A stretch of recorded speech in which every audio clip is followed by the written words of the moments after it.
শব্দগুলি শুনতে হয়তো ছোট মনে হয়, কিন্তু এর মূল্য অনেকটাই অধিক। এবার প্রয়াসও কিন্তু দুই ধরনের হয়। একটা প্রয়াস তাই যা আমরা নিজের মন থেকে, অন্তর থেকে সমগ্র শক্তি দিয়ে করার চেষ্টা করি। এবারে এই প্রয়াস প্রচেষ্টার নামান্তর।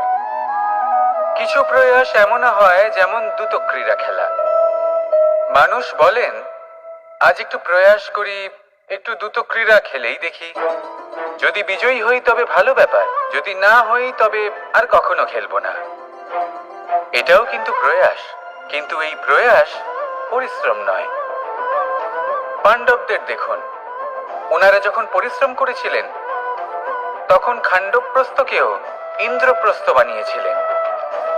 দ্রুতক্রীড়া খেললেন, সেই মুহূর্তেই ইন্দ্রপ্রস্থ হারিয়ে ফেললেন। পরিশ্রম করলেন, সগৌরবের রাজা হলেন। দ্রুতক্রীড়া খেললেন, তখন এক মুহূর্তে রাজা থেকে নিঃস্ব হয়ে গেলেন। সারমর্ম এটাই যে দ্রুতক্রীড়া কখনো কখনো আপনার মিত্র হতে পারে, কখনো সে আপনাকে বিজয়ী করতে পারে, কিন্তু প্রয়াস এবং পরিশ্রম যখন একসাথে মিলিত হয় তখন তা সর্বদাই আপনার সাথে থাকে। প্রয়াস করতে থাকুন, পরিশ্রম করতে থাকুন, আর আমার সাথে ভালোবেসে বলুন, রাধা রাধা। মানুষের দুটো রূপ রয়েছে। এক, আমাদের এই মুখ যা শুধুই চোখে দেখা যায়, আর দ্বিতীয় আমাদের এই মন যা শুধুমাত্র অন্তরাত্মা দ্বারা দেখা যায়। এবার আমাদের এই মুখ তা ঈশ্বর সকলকেই আগে থেকেই প্রদান করেছেন, কিন্তু এই মন কেমন হবে তা আমাদের জীবনের অনুভূতি এবং আমাদের জীবনের লক্ষ্য এগুলি সুনিশ্চিত করে। অর্থাৎ নেত্র দিয়ে দেখা যায় আমাদের এই মুখ, তা শুধুই এই কারণে প্রয়োজন যাতে সংসার আমাদের দেখতে পায়, আমাদের চিনতে পারে। কিন্তু যদি এই সংসারে আপনি প্রকৃত অর্থে মান সম্মান লাভ করতে চান, তাহলে নিজের অন্তরাত্মাকে আপনাকে বিকশিত করতেই হবে। দেখুন, কথায় আছে এই যে অসুর, তা শারীরিকভাবে উপস্থিত নয়, তা মনের মধ্যে থাকে। যদি এই মন থেকে অসুরকে বের করে দেওয়া যায় তাহলে শরীরে তা উপস্থিত থাকবেই না। তাই মনকে শুদ্ধ করুন আর আমার সাথে ভালোবেসে বলুন, রাধা রাধা। জীবনে শিখরে পৌঁছানোর জন্য মানুষের কি প্রয়োজন হয়ে থাকে? সিঁড়ির। কিন্তু তাও প্রত্যেক মানুষ, প্রত্যেক ব্যক্তি শিখরে পৌঁছতে পারেন না। এর কারণ কি? কারণ একটা হতে পারে যে মানুষ কল্পনা করতে থাকেন কিন্তু সিঁড়ি খুঁজে পান না। কিছু মানুষ খুঁজে নেন কিন্তু তা পেয়ে এতটাই প্রসন্ন হয়ে যান যে তারপর আর কোনো কর্মই করেন না। খুব সোজা ব্যাপার। অনেক মানুষ সিঁড়ি খুঁজে পান না, আর যদি পেয়েও যান তাও যতক্ষণ না তাতে চড়ছেন সেই শিখরে পৌঁছবেন কি করে? যতক্ষণ না আপনি পরিশ্রম করছেন, যতক্ষণ না সেই সিঁড়িতে আপনি চড়ছেন, যতক্ষণ না ক্লান্ত হচ্ছেন, আপনার পায়ে হাঁটুতে ব্যথা না হচ্ছে, ততক্ষণ এই শিখরে পৌঁছানোর সৌভাগ্য লাভ করতে পারবেন না। তাহলে কল্পনার সাথে কর্ম করুন, পরিকল্পনার সাথে পরিশ্রম করুন, সব কিছু পাবেন। আসুন আমার সাথে ভালোবেসে বলুন, রাধা রাধা। সমস্যা, কঠিন সময়, সংকট, বিপদ কার জীবনে নেই? প্রত্যেকের জীবনে আছে। কিন্তু আমাকে একটা কথা বলুন, যদি নৌকায় ঢেউকে ভয় পেতে শুরু করে তাহলে সাগর পার করবে কে? কখনো কোনো ছোট্ট পিঁপড়েকে দেখেছেন যে আকারে হয়তো ছোট হতে পারে কিন্তু বড় শিক্ষা দিয়ে যায়? কিন্তু আমরা শিখি না। এবার দেখুন একটা পিঁপড়েকে যে ভোজনের খোঁজে বাইরে বের হয়, একটা ছোট্ট দানা তুলে নেয়। ছোট দানা তোলে কারণ তার থেকে বেশি সে তুলতেই পারবে না। সে দানা নিয়ে চলতে শুরু করে, কোনো দেওয়ালে উঠে পড়ে, আবার পড়েও যায়। সেই দানা দূরে কোথাও একটা পড়ে যায়, তা আবার খোঁজে, তুলে নেয়, আবার চলতে থাকে।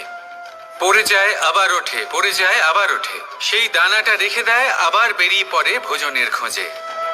পরিশ্রম করতে থাকে কিন্তু হার মানে না। এই শিক্ষাই তো আমাদের প্রাপ্ত করতে হবে। নিরন্তর পরিশ্রম আর নির্ভীক হয়ে কর্ম করে যেতে হবে। এটাই হলো সাফল্যের মাধ্যম। এটাই হলো জয়ের মন্ত্র, অচ্যুত অজয় অস্ত্র। তাহলে আসুন আর আমার সাথে ভালোবেসে বলুন, রাধা রাধা। কখনো কোনো বাগানের কোনো বৃক্ষকে দেখেছেন যেখানে সুগন্ধি ফুল থাকে, রসালো ফল থাকে? তখন মন প্রফুল্ল হয়ে ওঠে, মন থেকে সেই বৃক্ষের প্রতি ভালোবাসা জন্মায়। কিন্তু যিনি বাগানের মালিক, শুধুমাত্র তিনিই জানেন যে কিভাবে এই বৃক্ষকে আগলে রাখতে হয়, কিভাবে তার পরিচর্যা করলে এতে সুন্দর সুগন্ধি ফুল হবে, রসালো ফল হবে। কখনো কখনো প্রয়োজনের থেকে বেশি রোদ পেলে এই বৃক্ষগুলি শুকিয়ে যায়, প্রয়োজনের থেকে কম রোদ পেলেও এই বৃক্ষ কিন্তু শুকিয়ে যায়। প্রয়োজনের থেকে কম জল যদি পায়, এই বৃক্ষ শুকিয়ে যেতে পারে।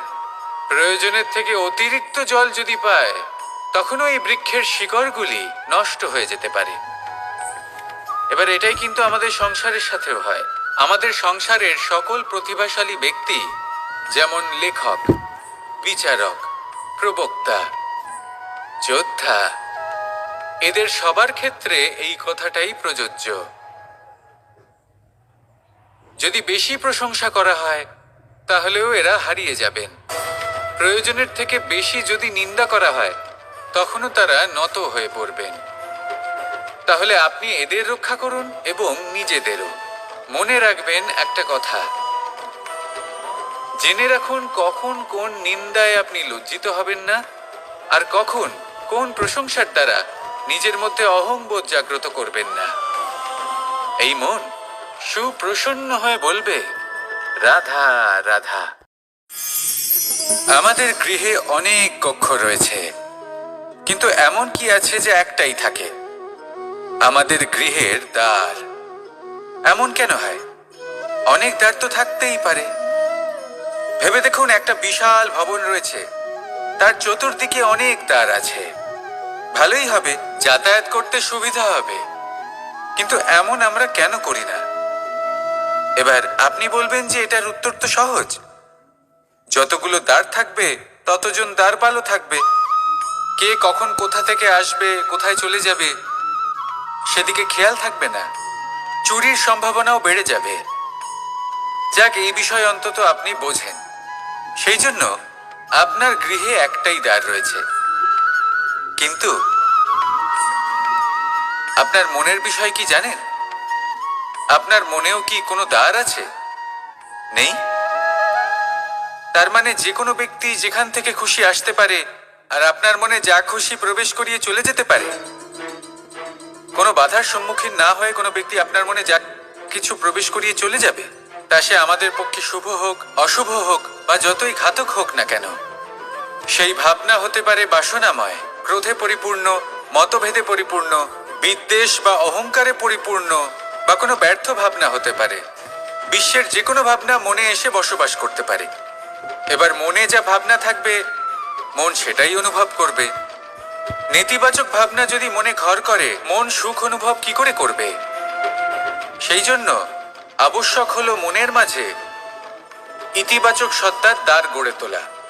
অর্থাৎ কোনো ভাবনা যদি আসে এবং ইতিবাচক হয়, তাহলে তাকে মনে প্রবেশ করতে দিন। যদি তা আপনাকে আর্থিক, সামাজিক, পারিবারিক, আধ্যাত্মিক লাভ দেয়, তাহলে তাকে প্রবেশ করতে দিন।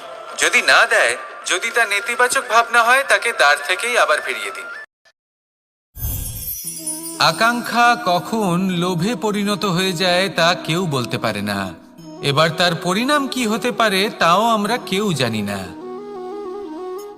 আজ আমি আপনাকে বলছি, কোনো ব্যক্তি সব থেকে বেশি ক্ষতির সম্মুখীন তখনই হয় যখন সে এটা মনে করে যে সে সব থেকে বেশি সুরক্ষিত স্থানে রয়েছে। সে ভাবে যে সে সেখানে সুরক্ষিত রয়েছে। সে তখন অসাবধান হয়ে পড়ে, আর তখনই তাকে জীবনের সব থেকে বড় ক্ষতির সম্মুখীন হতে হয়। নিঃস্ব হয়ে যাওয়ার পরিস্থিতি কোনো মানুষের জীবনে তখনই আসে যখন তার কাছে প্রচুর সম্পত্তি থাকে এবং সে তার থেকেও অনেক বেশি সম্পত্তি অর্জন করতে চায়। সেই অনেক বেশি সম্পত্তি অর্জন করার চেষ্টায় সে এমন কিছু করে বসে যার ফলে তাকে সমস্ত সম্পত্তি হারাতে হতে পারে। একজন রচনাকার নিজেই নিজের প্রতিভা একদম শেষ করে দিতে পারে যখন সে অনেকগুলো কাজ নিজের কাঁধে নিয়ে নেয়। একটা গুরুত্বপূর্ণ কথা সবসময় মনে রাখবেন, আজ আপনি যেখানেই থাকুন না কেন, যেমনই যে কোনো স্থানেই থাকুন না কেন, এর পেছনে আপনার আকাঙ্ক্ষার একটা বিশাল ভূমিকা রয়েছে। কিন্তু মনে রাখবেন, আপনাকে শিখতে হবে যে কখন আর কিভাবে নিজের উচ্চাকাঙ্ক্ষাগুলিকে লাগাম পরাতে হবে, কারণ এটা অত্যন্ত আবশ্যক। তাই আসুন আর আমার সাথে ভালোবেসে বলুন, রাধা রাধা। সংসারের বিভিন্ন ক্ষেত্রে আপনি অনেক কিছুই দেখতে পাবেন, যে কোনো খেলা, কোনো নাটক দেখতে পাবেন, কেউ কোনো খেলা খেলছে তা দেখতে পাবেন, আর দর্শকগণ এই দেখে অত্যন্ত আনন্দ লাভ করেন, হাততালি দিতে থাকেন, প্রশংসা করতে থাকেন, নিজের অন্তরের উৎসাহ প্রকাশ করতে থাকেন। কি দেখে করেন? সেই সমস্ত খেলোয়াড়দের দেখে করেন যারা এই খেলাটা খেলছে, তাই না? কিন্তু অনেক সময় সেই খেলোয়াড়রা সেই খেলার আনন্দ উপভোগ করতে পারেন না, কারণ ওনারা চাপা পড়ে যান তাদের কামনার চাপে। জয় লাভ করার কামনা, প্রথম স্থান লাভ করার ইচ্ছে, প্রতিযোগিতায় সব থেকে এগিয়ে থাকার ইচ্ছে তাদেরকে এই খেলা উপভোগ করতেই দেয় না। সেই জন্য কখনো কখনো এই খেলোয়াড়দের থেকে অনেক বেশি আনন্দ উপভোগ করেন দর্শকগণ, যেখানে এই খেলাটা কিন্তু খেলছেন খেলোয়াড়রাই। আমি এটা বলছি না যে এই ইচ্ছে, এই আকাঙ্ক্ষা অনুচিত না, কিন্তু তার সাথে সেই খেলা, সেই কর্মের আনন্দ উপভোগ করাও অত্যন্ত গুরুত্বপূর্ণ। তাই সেটা উপভোগ করুন। যে উৎসাহ আপনি উপভোগ করছেন তা যাপন করা অত্যন্ত গুরুত্বপূর্ণ। দেখুন, সত্যি বলতে এটা কিন্তু আপনার অধিকারও বটে। আপনি যে কর্ম করছেন তার ফল তো আপনি অবশ্যই পাবেন। সেটা যখন আপনি পাচ্ছেন তখন আপনার তা উপভোগ করা উচিত। সেটাই করুন। জীবনে সফলতা এবং অসফলতা এরা আসা যাওয়া করতে থাকে। যখন সাফল্য আসবে তখন তা উপভোগ করুন, যখন অসফলতা আসবে তখন তার থেকে শিক্ষা লাভ করুন। সাফল্য আপনার কাছে আবার ফিরে আসবে। আর এই মন, আপনি তো জানেন, এই মন প্রসন্ন হয়ে বলবে, রাধা রাধা। ভোজন, এই সংসারে যেই হোক না কেন, কোনো মানুষ হোক, কোনো প্রাণী হোক, কোনো কীট হোক বা কোনো বনস্পতি হোক, প্রত্যেকের জন্য ভোজন অতি আবশ্যক। কারণ ভোজন থেকেই শক্তি পাওয়া যায়, আর সেই শক্তি দিয়েই সংসারের, আমাদের জীবনের সমস্ত কার্য করা যায়। এবার এমন এক ধরনের শক্তি হয় যা শীতের ঋতুতে সূর্য থেকে আমরা পেয়ে থাকি, আর আরেক ধরনের উত্তাপ হয় যা দিয়ে ভোজন রান্না করা হয়, সুস্বাদু নানান ধরনের ভোজন। এবার অত্যন্ত গুরুত্বপূর্ণ হলো যে ব্যক্তি সেই ভোজন বানাচ্ছেন তার মানসিক পরিস্থিতি, এবং সেই ব্যক্তি যিনি ভোজন গ্রহণ করছেন তার মানসিক অবস্থা।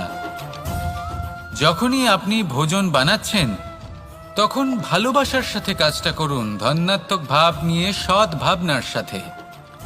কারণ আপনার এই মানসিক স্থিতি শক্তির আকারে সেই খাদ্যের সাথে মিলে মিশে যায়। আর যখনই আপনি ভোজন গ্রহণ করছেন তখন সদ্ভাবনার সাথে, প্রসন্নতার সাথে গ্রহণ করুন, ধন্যাত্মক ভাব নিয়ে। যদি আপনি প্রসন্নতার সাথে রান্না করেন, প্রসন্নতার সাথে খাদ্য গ্রহণ করেন, তাহলে আপনি প্রসন্নই থাকবেন, আর মন সুপ্রসন্ন হয়েই বলবে, রাধা রাধা। কখনো কোনো চাতক পাখিকে দেখেছেন? কথায় আছে যে বছরে মাত্র একবার সে তার তৃষ্ণা মিটিয়ে থাকে, আর তাও আকাশে ভেসে থাকা মেঘের দ্বারা ঘটানো বৃষ্টির জলের ফোঁটা থেকে। আর কোথাও থেকে সে তার তৃষ্ণা পূরণ করে না। সারা বছর সে নিদারুণ গরম সহ্য করে, তীব্র শীতও সহ্য করে, শুধু এই আশা নিয়ে যে বছরে একবার অন্তত সেই মেঘের ঘন ঘটা হবে, বৃষ্টি হবে, আর সে তার তৃষ্ণা নিবারণ করবে। এটা আসলে কি? এটা আসলে বিশ্বাস। সেই বিশ্বাস যে বছরে একবার সেই মেঘ আসবে তৃষ্ণা নিবারণ করতে। যেমন দেখুন, একটা সূর্যমুখী ফুল সারা রাত অন্ধকারের সাথে যুদ্ধ করে, কারণ তার বিশ্বাস যে ভোরবেলায় সূর্য তাকে অবশ্যই দর্শন দেবেন। সেটাও বিশ্বাস ছিল যার উপর ভরসা করে মনু একটা নৌকা নিয়ে বেরিয়ে পড়েছিলেন এবং সমস্ত সৃষ্টিকে প্রলয়ের হাত থেকে বাঁচিয়েছিলেন। সেটাও ছিল ভালোবাসার প্রতি বিশ্বাস যার উপর ভরসা করে বানর এবং ভাল্লুক সেনা নিয়ে শ্রীরাম আক্রমণ করেছিলেন সমস্ত বরদানপ্রাপ্ত অসুরগণ এবং রাক্ষসগণের লঙ্কায় এবং জয় লাভ করেছিলেন। এই বিশ্বাসই হলো এই বিশ্বের আশা। বিশ্বাস রাখুন যে আপনি হলেন সর্বশ্রেষ্ঠ এবং শুধুই নিজের কর্ম করতে থাকুন। এই বিশ্বাসের আশাই আপনাকে প্রতি মুহূর্তে বল প্রদান করবে। এ হলো আমার বিশ্বাস। আসুন আর আমার সাথে ভালোবেসে বলুন, রাধা। সূর্যের প্রকাশ, অন্ধকারকে দূর করে দেওয়া সেই মহানায়ক। এই সূর্যের প্রকাশ যখন পৃথিবীতে এসে পৌঁছয় কি হয়? এই পৃথিবী জেগে ওঠে, প্রত্যেক প্রাণী জেগে ওঠে, মানুষ জেগে ওঠে, নিজের কর্ম করেন, জীবন যাপন করেন। এই ঘুমের মৃতপ্রায় স্থিতি কাটিয়ে উঠে জীবন যাপন করতে শেখেন। এটাই হলো প্রভাব সূর্যের প্রকাশের। এবার এই প্রকাশ যে সূর্যের থেকে পাই তিনি কি করেন? তিনি নিজেকে জ্বালান আমাদের জীবন প্রদান করার জন্য। প্রত্যেকটা মুহূর্ত তিনি তাপ সহ্য করেন আমরা যাতে সেই প্রকাশ লাভ করি। এটাই হলো জীবনের সারমর্ম। যদি আপনিও এই সংসারে প্রকাশ ছড়িয়ে দিতে চান তাহলে আপনাকেও তপ্ত হতে হবে, নিজে জ্বলতে হবে, সেই কর্ম করতে হবে যেটা কঠিন হতে পারে কিন্তু আসলে শ্রেষ্ঠ। তবেই এই সংসারের সেবা করতে পারবেন, সংসারকে পথ দেখাতে পারবেন। নিজের অন্তরের প্রকাশ জাগ্রত করুন, তবেই সেই সকল ব্যক্তি যারা পাপের অন্ধকারে নিমজ্জিত হয়ে আছেন তারা জাগ্রত হবেন। সেই সকল ব্যক্তিকে জাগিয়ে তুলুন, প্রেরিত করে তুলুন সুখী হওয়ার জন্য যারা সুখী হতে পারছেন না। সেই সকলকে প্রেরিত করুন সাফল্য লাভের যারা সফল হতে পারছেন না। নিজের অন্তরের সূর্যকে জাগ্রত করুন, চারিদিকে শুধু প্রকাশই প্রকাশ হবে, জীবনই জীবন থাকবে, আনন্দই আনন্দ থাকবে। আর এই মন বারবার প্রসন্ন চিত্তে বলে উঠবে, রাধা রাধা। ছোটবেলা থেকেই আমি গরু চড়িয়ে অভ্যস্ত, সেই জন্য সকলে আমাকে গোপাল নামে ডাকত। কিন্তু গোপাল হয়ে আমি একটা অমূল্য শিক্ষা লাভ করেছি। আমি দেখেছি যে গৌশালাতে অনেক বাছুরের মধ্যে একটি গাই তার নিজের বাছুরকে অবশ্যই চিনে ফেলে। যেখানে সমস্ত বাছুর একই রকম দেখতে এবং প্রত্যেকের স্বরও সমান, তারপরেও সকল বাছুরের মধ্যে নিজের বাছুরকে ঠিক চিনতে পেরে যায় এবং তার সাথেই থাকে। ঠিক এইরকমই কিছুটা হয় আমাদের কর্ম এবং তার কর্মফল। আপনি সবার মাঝে থেকেও কোনো কর্ম যদি করেন, সেই কর্মফল সবার মধ্যে আপনাকে চিনে ফেলবে এবং আপনার সাথেই থাকবে। তাই যখনই কর্ম করবেন ভেবে চিন্তে করবেন। কোনো কর্ম করার আগে একবার ভেবে দেখুন, তাহলে জীবনে বারংবার অনুতপ্ত হতে হবে না। কারণ বিষয়টা কিছুটা এরকম যে এই সংসারে আপনি কাল, কর্মফল এবং সময় এই তিনের হাত থেকে কখনো লুকোতে পারবেন না, কখনো পালাতেও পারবেন না। আসুন আমার সাথে ভালোবেসে বলুন, রাধা রাধা। আভূষণ, কার না ভালো লাগে এই আভূষণ? আমরা পরিশ্রম করি, ধন অর্জন করি আর আভূষণ কিনে থাকি, কখনো নিজের জন্য, কখনো বা তাদের জন্য যাকে আমরা ভালোবাসি, বা তাদের জন্য যাকে আমরা সম্মান করি। হয়তো সেই জন্যই সীতা চূড়ামণি ধারণ করেছিলেন এবং আমি সামন্তকমণি। কিন্তু এটাই কি সেই প্রকৃত আভূষণ যা আপনার মূল্য বৃদ্ধি করে? না। শ্রীরামের আভূষণ হল ওনার নম্র ভদ্র ব্যবহার। মাতা সীতার আভূষণ হল ওনার সততা, ওনার নিষ্ঠা, ওনার ত্যাগ। অর্জুনের আভূষণ ছিল ওনার একাগ্রতা। রাধার আভূষণ ওনার প্রেম। এই আভূষণ কোথাও নেই, আপনার মনে আছে। যদি আপনার মনে মিষ্টতা থাকে, তা শান্ত হয়, তাতে সততা থাকে, নিষ্ঠা থাকে এবং প্রেম থাকে, তাহলে আপনার অন্য আর কোনো আভূষণের কোনো প্রয়োজন নেই। আপনি যতই ভিড়ের মাঝে থাকুন, আপনার ঔজ্জ্বল্য চোখে পড়বে। আসুন আর আমার সাথে ভালোবেসে বলুন, রাধা রাধা। প্রেমের পরিভাষা আসলে কি? ভিন্ন ভিন্ন ধরনের ব্যক্তি, ভিন্ন ভিন্ন ধরনের প্রেমী, আলোচক বিভিন্ন ধরনের পরিভাষা প্রদান করেন এই প্রেম নিয়ে। কিন্তু প্রত্যেকের মনেই কখনো কখনো এই প্রশ্ন এসেছে, এই ভালোবাসা আসলে কি? নিজের প্রিয়তমকে জয় করাই কি প্রেম? চার হাত এক হয়ে যাবার নামই কি প্রেম? নিজের আবেগ ব্যক্ত করাই কি ভালোবাসা? না, প্রেমের অর্থ কাউকে লাভ করা নয়, বরং তার মাঝে বিলীন হয়ে যাওয়া।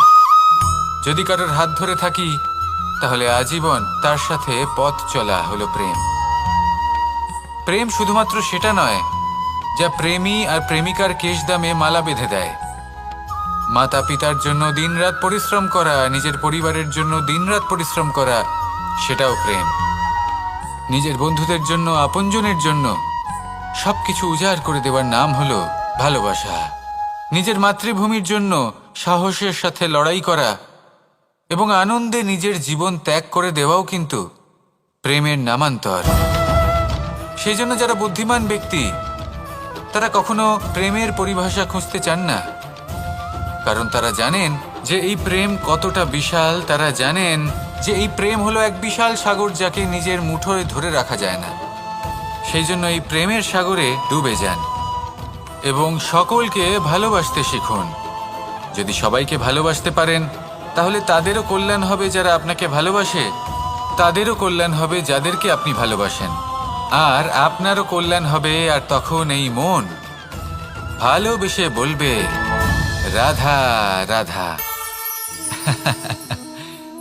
হাস্য, হাসি জীবনে অত্যন্ত মূল্যবান হয়।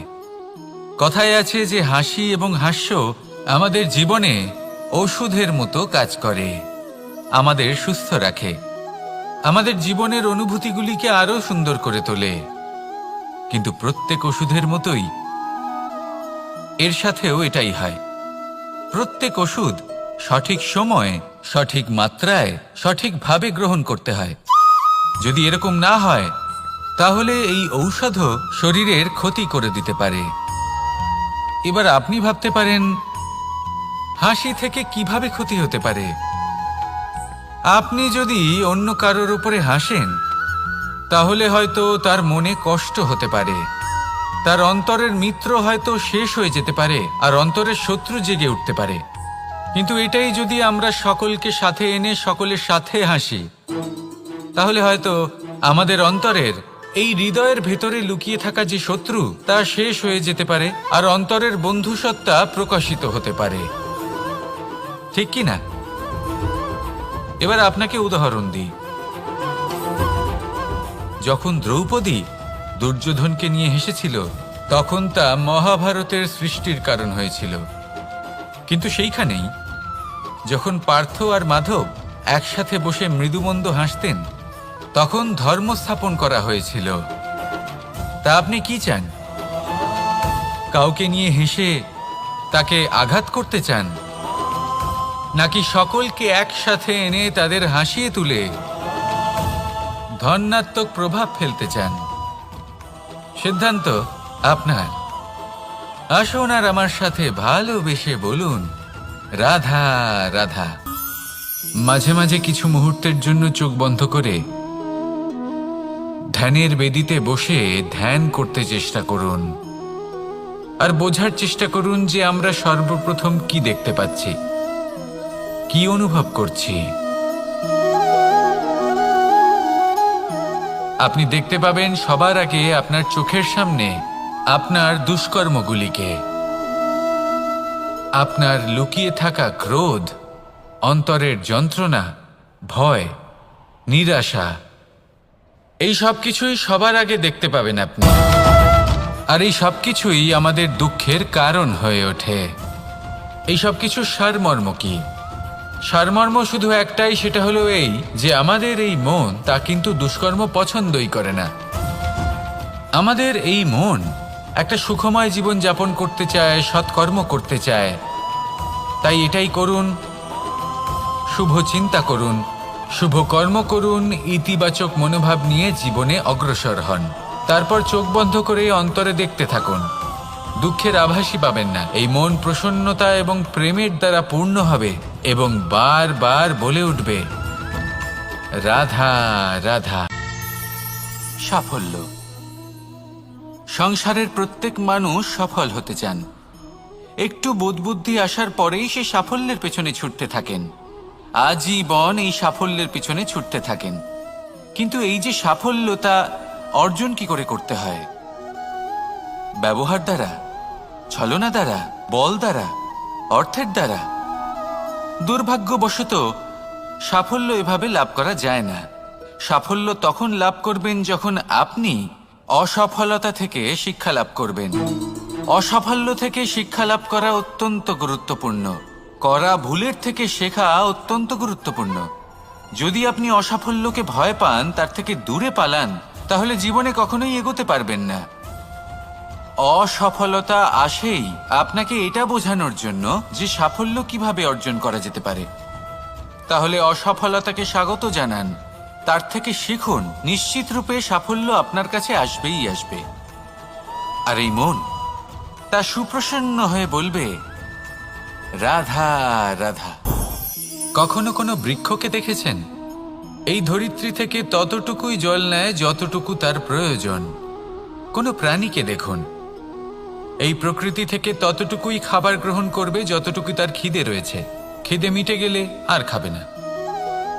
এবার মনুষ্যকে দেখুন, সে নিজের জীবনে যা কিছু পেয়েছে, বস্তু, ধন, খাবার, শক্তি, প্রয়োজনের থেকে অনেক বেশি লাভ করার চেষ্টা করে থাকে।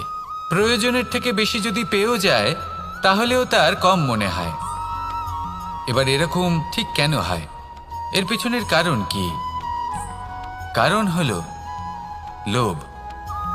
লোভের আগুন কিছু এমন হয়, যদি মানুষের মনে একবার প্রজ্বলিত হয় তাহলে শুধু বাড়তেই থাকে। ততক্ষণ বাড়বে যতক্ষণ না আপনি নিজে তাকে বাধা দিচ্ছেন। তবে এই লোভের আগুন নিয়ন্ত্রণ করা সম্ভব। পরিমিতিবোধ। পরিমিতিবোধের চিন্তা। আপনাকে শুধু নিজেকে একটা সরল প্রশ্ন করতে হবে।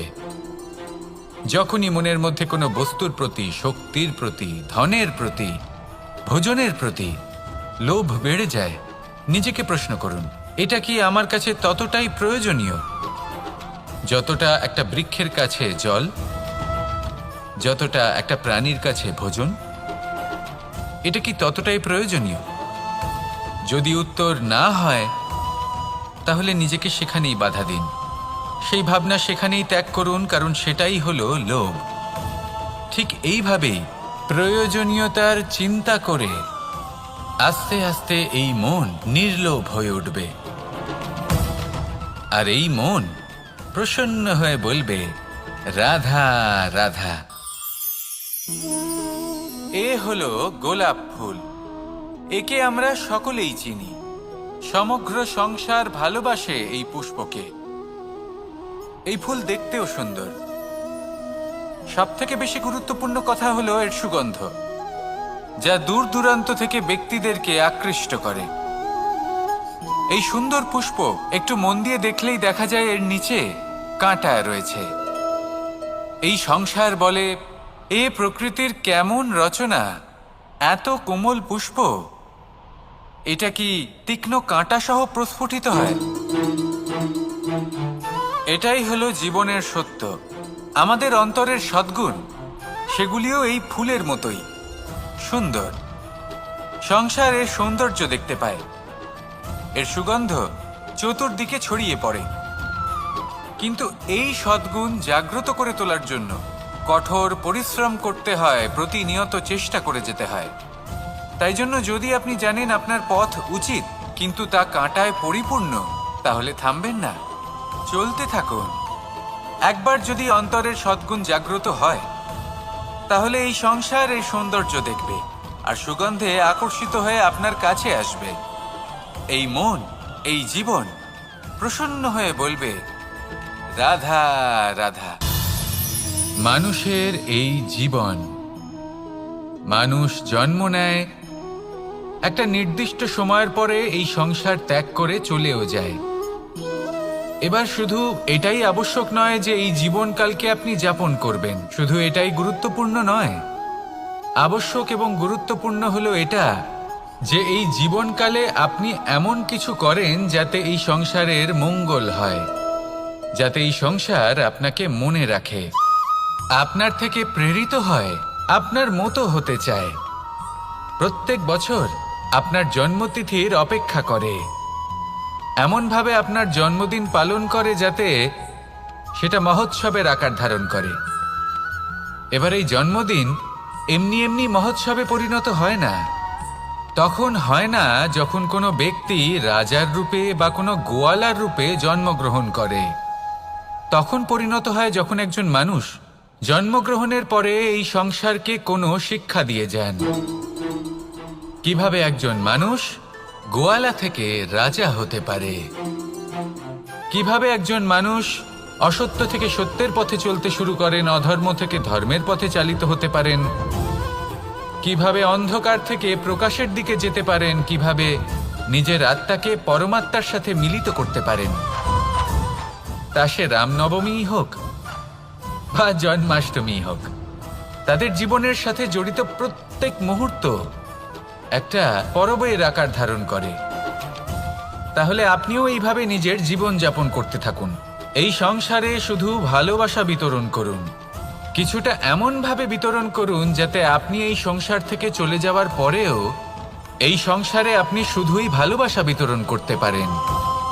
যদি আপনি এরকম করেন, সংসারকে প্রেরণা দেন, তাহলে আপনার জীবনও রাধা কৃষ্ণের প্রেমের মতোই অলৌকিক এবং দৈব হয়ে উঠবে। আসুন আর আমার সাথে ভালোবেসে বলুন, রাধা রাধা। কথায় আছে সংসারে নাকি সকল রোগের ওষুধ আছে। যদি আপনি নিজের শরীরকে ভালোবাসেন তাহলে ব্যায়াম করুন, যদি নিজের নিঃশ্বাস প্রশ্বাসকে ভালোবাসেন তাহলে প্রাণায়াম করুন, যদি আপনি নিজের আত্মাকে ভালোবাসেন তাহলে ধ্যান করুন, কিন্তু যদি আপনি নিজের জীবনকে, পরমাত্মাকে ভালোবাসেন তাহলে সকলকে ভালোবাসতে থাকুন। এই ভালোবাসা অত্যন্ত গুরুত্বপূর্ণ এবং আবশ্যক। ভালোবাসার থেকে ভালো না কোনো ওষুধ আছে, না আছে কোনো আসন। এর থেকে ভালো না কোনো ব্যায়াম আছে আর না কোনো প্রাণায়াম। এই ভালোবাসা বড় বড় সমস্যারও সমাধান করতে পারে। ভালোবাসা বড় বড় বিপদকে আপনার থেকে দূর করতে পারে। এই ভালোবাসাই আপনাকে জীবনে বাঁচতে শেখায়, কারণ ভালোবাসাই হলো জীবনের আসল সত্য। তাহলে আসুন আর আমার সাথে ভালোবেসে বলুন, রাধা রাধা। জীবনে অনেক সময় আমরা এটা দেখে থাকি যে আগামী প্রজন্ম সেই কাজটি করে যেটা তার পূর্ববর্তী প্রজন্ম করে গেছেন। একটা উদাহরণ দিই। তাহলে দেখুন, একদিকে আছে মাতা পিতা যারা আজীবন সংঘর্ষ করেছেন ধন অর্জন করার জন্য। তারপর তারই সন্তান তার সাথেই লড়াই করে তার থেকে সমস্ত সম্পত্তি ছিনিয়ে নিল। তারপরে যত সময় অতিবাহিত হয়, সেই সন্তানের সাথেও সেই একই ক্রিয়া ঘটতে থাকে। তার সন্তান তার সমস্ত সম্পত্তি ছিনিয়ে নেয়। তাহলে এমন কি সঞ্চয় করবেন যা পরবর্তী প্রজন্মকে দিয়ে যেতে পারেন, সেই বিষয়ে ভাবুন। ভেবে দেখুন, এই যে ধন সঞ্চয় আপনি করছেন, এর আসলে লাভ কি? অবশ্যই আবশ্যক, কিন্তু এটাই কি শুধু সবথেকে গুরুত্বপূর্ণ বিষয়, যেখানে আপনি জানেন যে আপনি এই সম্পত্তি ভোগ করতে পারবেন না, কারণ এই সমস্ত সম্পত্তি আপনাকে পরবর্তী প্রজন্মের হাতে সঁপে দিতে হবে। তাহলে ধন সঞ্চয় করুন, কিন্তু এমন একটা সম্পত্তি কেন সঞ্চয় করা উচিত নয় যার উপভোগও আপনি করতে পারবেন, পরবর্তী প্রজন্মকেও দিয়ে যেতে পারবেন, আর মতভেদও হবে না। এমন সম্পত্তি আছে, আর এই সম্পত্তি হলো প্রেম। যদি আপনার মনে কোনো কিছু সঞ্চয় করার বাসনা জেগে ওঠে, তাহলে প্রেম সঞ্চয় করুন। সেটা পরবর্তী প্রজন্মও পাবে এবং সেই প্রজন্ম ভবিষ্যতে ভালোবাসা ছড়াতে থাকবে। আর তখন এই মন সুপ্রসন্ন হয়ে বলবে, রাধা রাধা। মানুষ ভাবেন যে ধন অর্জন করা হলো অত্যন্ত গুরুত্বপূর্ণ। তিনি আজীবন ধন অর্জন করতে থাকেন, ধন অর্জন করার চেষ্টা করতে থাকেন। সে যাই হয়ে যাক না কেন, পরিশ্রম করতে থাকেন। স্বাস্থ্যের দিকে নজর দেন না, না উচিত সময় খাবার খান, না উচিত সময় ঘুমোতে যান, না পর্যাপ্ত সময় পর্যন্ত ঘুমন, কিছুই না। ধন অর্জন করতেই থাকেন, করতেই থাকেন। আর কিছু সময় পরে যখন তিনি অসংখ্য ধন লাভ করে ফেলেন, তখন তার সাথে ওনার শরীরে অনেক রোগ বাসা বাঁধে। এইসব রোগের উপচার করতে করতে সেই সমস্ত ধন যা উনি অর্জন করেছেন তা তিনি ব্যয় করে ফেলেন। শেষ পর্যন্ত কি হয়? আমরা যেভাবে এসেছি ঠিক সেইভাবেই ফিরে যাই, ধন এখানেই থেকে যায়। দেখুন, একটা অত্যন্ত গুরুত্বপূর্ণ কথা রয়েছে যে আপনার বোঝা উচিত। এই যে ধন, তার ব্যবহার করুন জীবনকে আরো ভালো করে তোলার জন্য। ধনের সদ্ব্যবহার করা উচিত, এমন যেন না হয় এই ধন আপনাকে ভোগ করে ফেলে। এই জীবনকে নিশ্চিত রূপে আরো শ্রেষ্ঠ করে তুলুন। কিন্তু এই ধন অর্জন করার এই প্রক্রিয়াতে নিজের সারা জীবনকে নষ্ট করে ফেলবেন না। এই জীবন উপভোগ করতে শিখুন, আর আমার সাথে ভালোবেসে বলুন, রাধা রাধা। সাফল্য। সংসারের প্রত্যেক মানুষ সফল হতে চান।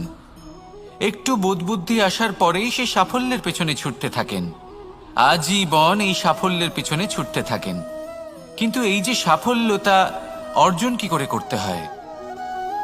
ব্যবহার দ্বারা, ছলনা দ্বারা, বল দ্বারা, অর্থের দ্বারা? দুর্ভাগ্যবশত সাফল্য এভাবে লাভ করা যায় না। সাফল্য তখন লাভ করবেন যখন আপনি অসফলতা থেকে শিক্ষা লাভ করবেন। অসাফল্য থেকে শিক্ষা লাভ করা অত্যন্ত গুরুত্বপূর্ণ। করা ভুলের থেকে শেখা অত্যন্ত গুরুত্বপূর্ণ।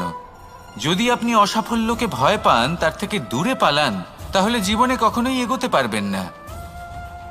অসফলতা আসেই আপনাকে এটা বোঝানোর জন্য যে সাফল্য কিভাবে অর্জন করা যেতে পারে। তাহলে অসফলতাকে স্বাগত জানান, তার থেকে শিখুন। নিশ্চিত রূপে সাফল্য আপনার কাছে আসবেই আসবে। আর এই মন তা সুপ্রসন্ন হয়ে বলবে, রাধা রাধা। কখনো কোনো বৃক্ষকে দেখেছেন? এই ধরিত্রী থেকে ততটুকুই জল নেয় যতটুকু তার প্রয়োজন। কোনো প্রাণীকে দেখুন, এই প্রকৃতি থেকে ততটুকুই খাবার গ্রহণ করবে যতটুকু তার খিদে রয়েছে। খিদে মিটে গেলে আর খাবে না। এবার মনুষ্যকে দেখুন, সে নিজের জীবনে যা কিছু পেয়েছে, বস্তু, ধন, খাবার, শক্তি, প্রয়োজনের থেকে অনেক বেশি লাভ করার চেষ্টা করে থাকে। প্রয়োজনের থেকে বেশি যদি পেয়েও যায়, তাহলেও তার কম মনে হয়। এবার এরকম ঠিক কেন হয়? এর পেছনের কারণ কি? কারণ হলো লোভ। লোভের আগুন কিছু এমন হয়, যদি মানুষের মনে একবার প্রজ্বলিত হয় তাহলে শুধু বাড়তেই থাকে। ততক্ষণ বাড়বে যতক্ষণ না আপনি নিজে তাকে বাধা দিচ্ছেন। তবে এই লোভের আগুন নিয়ন্ত্রণ করা সম্ভব। পরিমিতিবোধ, পরিমিতিবোধের চিন্তা। আপনাকে শুধু নিজেকে একটা সরল প্রশ্ন করতে হবে। যখনই মনের মধ্যে কোনো বস্তুর প্রতি, শক্তির প্রতি, ধনের প্রতি, ভোজনের প্রতি লোভ বেড়ে যায়, নিজেকে প্রশ্ন করুন, এটা কি আমার কাছে ততটাই প্রয়োজনীয় যতটা একটা বৃক্ষের কাছে জল, যতটা একটা প্রাণীর কাছে ভোজন? এটা কি ততটাই প্রয়োজনীয়? যদি উত্তর না হয়, তাহলে নিজেকে সেখানেই বাধা দিন। সেই ভাবনা সেখানেই ত্যাগ করুন, কারণ সেটাই হলো লোভ। ঠিক এইভাবেই প্রয়োজনীয়তার চিন্তা করে আস্তে আস্তে এই মন নির্লোভ হয়ে উঠবে। আর এই মন প্রসন্ন হয়ে বলবে, রাধা রাধা।